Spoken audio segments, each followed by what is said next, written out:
Então, vamos lá. É, transtorno de ansiedade e doença. É, então, a gente viu, né? Transtorno de sintomas somáticos e agora ansiedade e doença.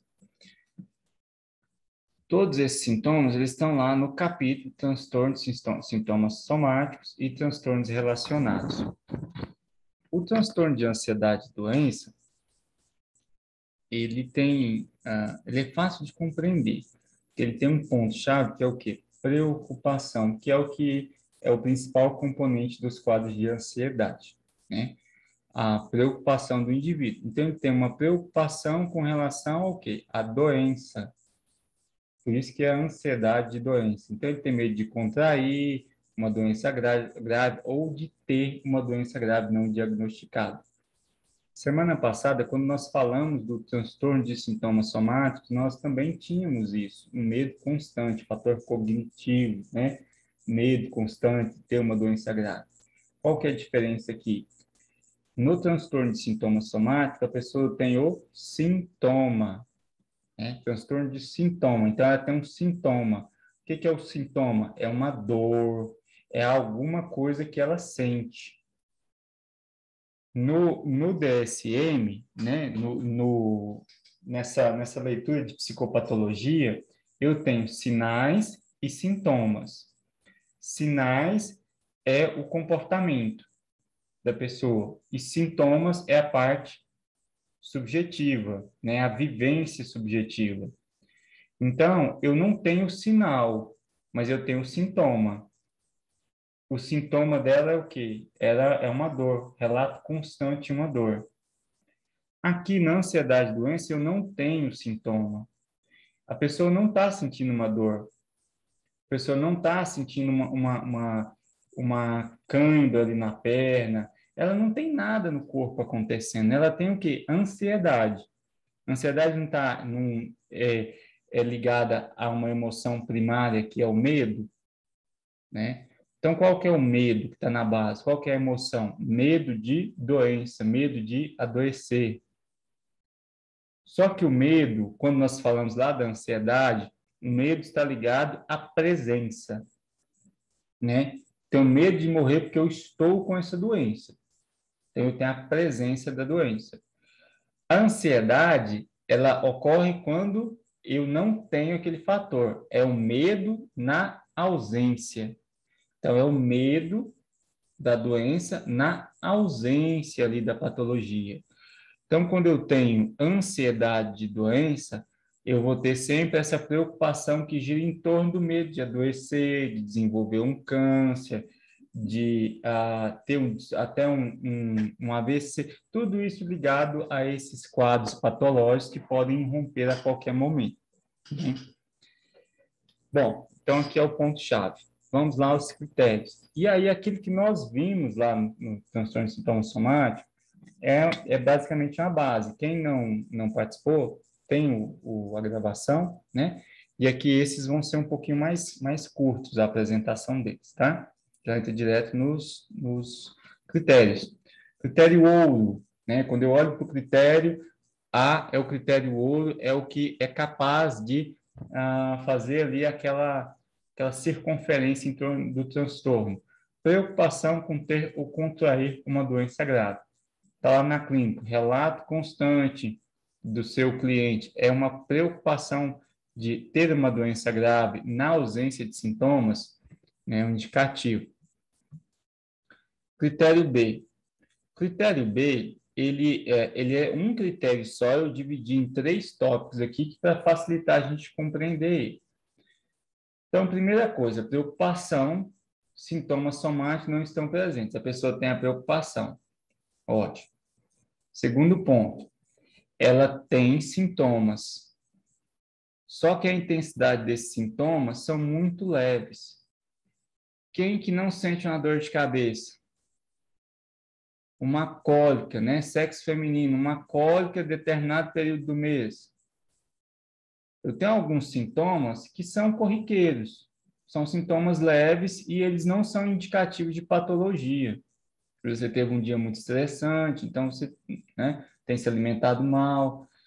E aí a pessoa, ela manifesta uma ansiedade extrema, exagerada, desproporcional a esses sintomas.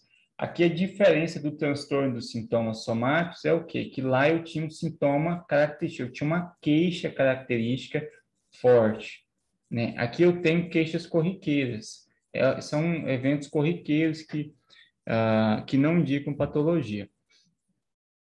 Doença.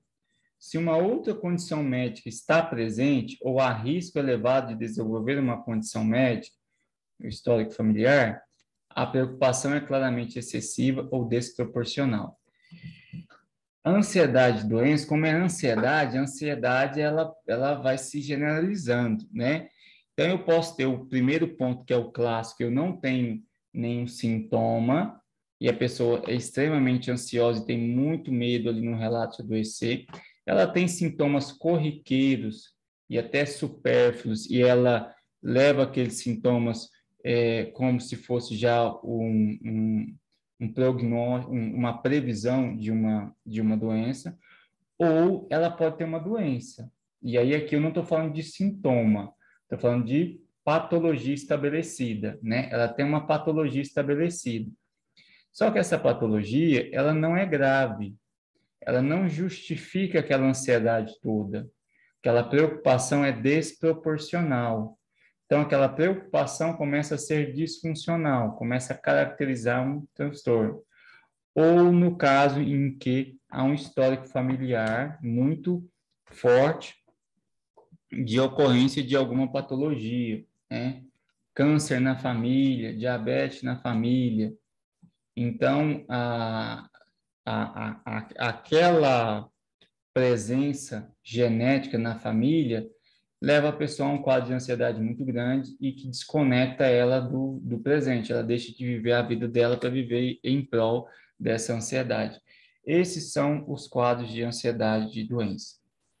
Critério C, presença de ansiedade, né? Alto nível de ansiedade com relação à saúde e o indivíduo é facilmente alarmado a respeito do estado de saúde pessoal. Qualquer coisinha que aconteça com ele, resfriou, sentiu uma dor nas costas, qualquer coisinha, ansiedade extrema, e ele vai bater lá no médico. Atenção no serviço de atenção primária, né, que a gente vê muito a presença dessas pessoas com essa preocupação constante de alguma patologia.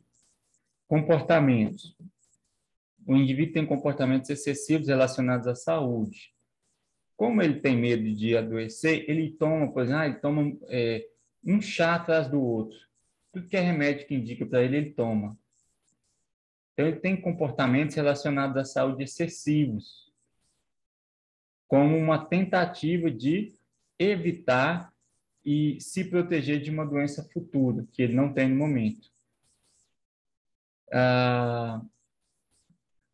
Ou no caso aqui, a gente pode ter essa parte da pessoa ter a preocupação e ela entrar em contato com essa preocupação, e aí ela vai constantemente ao médico, ela se toca. Imagina uma mulher com risco de câncer na família. Então, ela se toca constantemente, com aquele medo constante.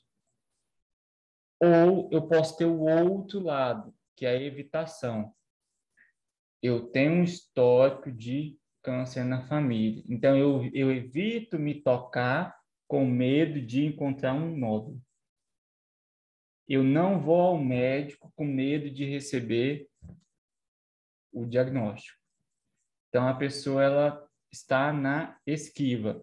Eu posso ter a pessoa que está ali muito ligado à procura da doença e a comportamento de saúde para tentar evitar, ou eu tenho aquele que evita consulta. E aí aqui é preocupante. Da mesma forma, né, ou talvez até mais, porque há algumas questões de saúde que ele poderia evitar, ele não trata, porque ele não vai ao médico, ele não se engaja nesses tratamentos com medo de receber ali aquela sentença.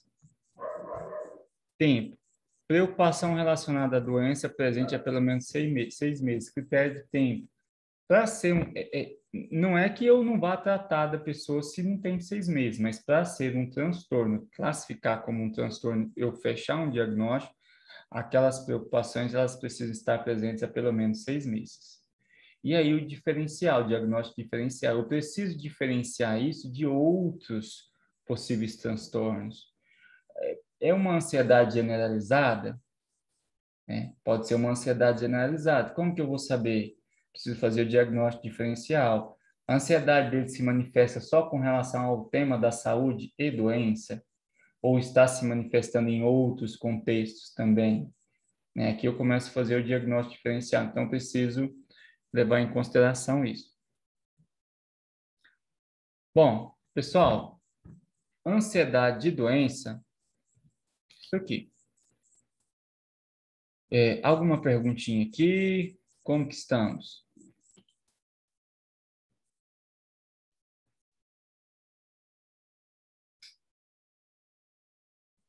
Tranquilo?